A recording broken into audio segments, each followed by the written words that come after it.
Hello guys, welcome back to our channel.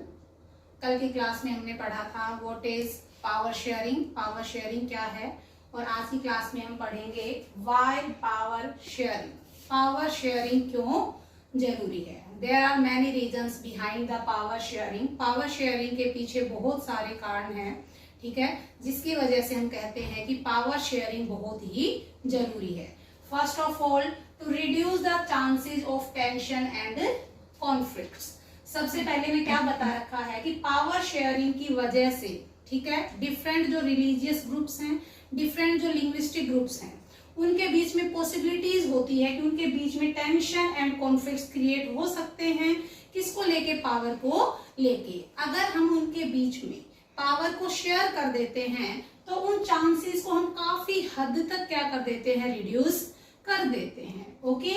Second, to make the democracy more strong. Democracy को more strong, ज्यादा strong बनाने के लिए भी पावर शेयरिंग बहुत ही जरूरी है। Clear? Third, if all power is concentrated within one hand there are more chances to misuse the power.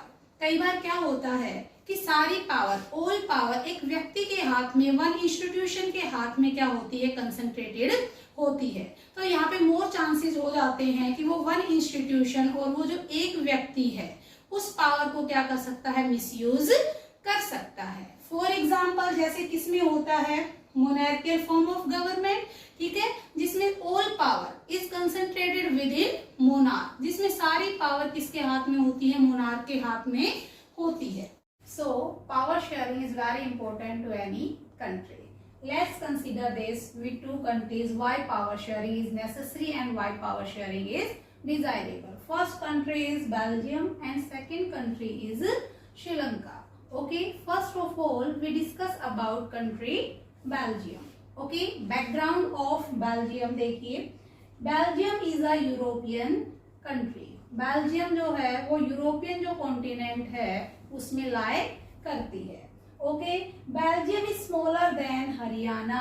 अगर मैं अकॉर्डिंग टू एरिया वाइज बात करती हूँ तो बेल्जियम एक छोटा सा देश है, ठीक है, स्मॉलर देन हरियाणा।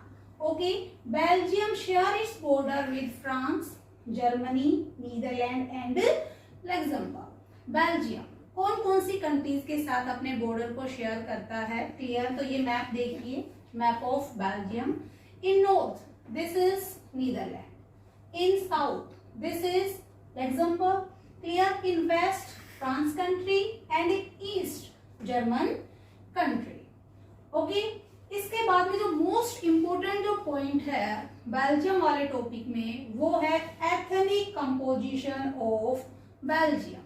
बेल्जियम का एथनिक कंपोजिशन, जिसके कारण बेल्जियम में वहां पे जो अलग अलग लिंग्विस्टिक ग्रुप्स हैं उनके बीच में टेंशंस एंड कॉन्फ्लिक्ट्स क्रिएट होना शुरू होते हैं, ठीक है, किसके लिए? For power sharing. Clear? First of all we have to know about what is ethnic या what is ethnic composition. Ethnic composition is a social division. एक सोशल डिवीजन होता है based on religion, based on culture. Clear? इसके बाद में देखिए ethnic composition में there are two main linguistic group and one minor linguistic group. Major groups are Dutch speakers, ठीक है, डच स्पीकर्स कितना परसेंट फॉर्म करते हैं टोटल का? 59%। सेकेंड जो लिंग्विस्टिक ग्रुप है वो है फ्रेंच स्पीकर्स। फ्रेंच स्पीकर्स कितना परसेंट फॉर्म करते हैं? 40%। एंड थर्ड लिंग्विस्टिक ग्रुप है जर्मन स्पीकर, जो 1% क्या करते हैं? फॉर्म करते हैं। क्लियर? अब इस मैप में देखिए, अब ये जो बेल्जियम है, ठीक है, इसको टू पार्ट्स में हमने क्या किया है? डिवाइड किया है। Northern part is Flemish region, northern part is known as Flemish region, और यहाँ पे जो डच स्पीकर जो मेजोरिटी फॉर्म कर रहे हैं, ठीक है, वो कौन से रीजन में रहते हैं? फ्लेमिश रीजन में। इसके बाद में जो सेकंड जो इंपॉर्टेंट जो ग्रुप है जो मेजोरिटी फॉर्म कर रहा है वो है French speakers, and French speakers lives in region Wallonia region. Okay, clear? अब हम बात करते हैं कैपिटल सिटी ऑफ बेल्जियम, कि बेल्जियम की जो कैपिटल सिटी है उसमें एथनिक कंपोजिशन क्या है। यहाँ पे एक पॉइंट आपको नोट करना है कि कंट्री में यहाँ पे जो ग्रुप मेजोरिटी फॉर्म करता है वो ही कैपिटल में माइनॉरिटी फॉर्म करता है। क्लियर। और जो कंट्री में माइनॉरिटी फॉर्म करता है वो कैपिटल सिटी ब्रसल्स में क्या करता है, मेजोरिटी फॉर्म करता है। क्लियर। देखिए यहाँ पे 10 speakers are 20% in capital city Brussels, but 10 speakers are 59% in country Belgium. Clear. Second, French speakers are 80%, जो कैपिटल में क्या कर रहे हैं, मेजोरिटी फॉर्म कर रहे हैं, but French speakers are in minority in country Belgium. Clear.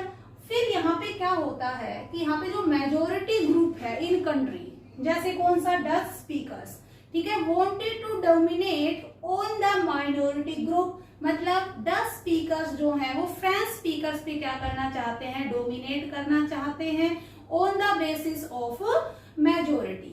Clear. तो इसी दौरान दोनों के बीच में पावर को लेके कॉन्फ्लिक्ट्स क्रिएट होना क्या हो जाते हैं, शुरू हो जाते हैं। क्लियर। और टाइम पीरियड आपको याद रखना है 1950s to 1960s। ये एक ऐसा टाइम पीरियड है जहां पे दोनों लिंग्विस्टिक ग्रुप्स में पावर को लेके कॉन्फ्लिक्ट्स और टेंशंस होने शुरू होते हैं। क्लियर। तो टॉपिक अच्छे से समझ में आया होगा। ये था ethnic composition of Belgium. Clear. कल हम पढ़ेंगे ethnic composition of Sri Lanka. Okay.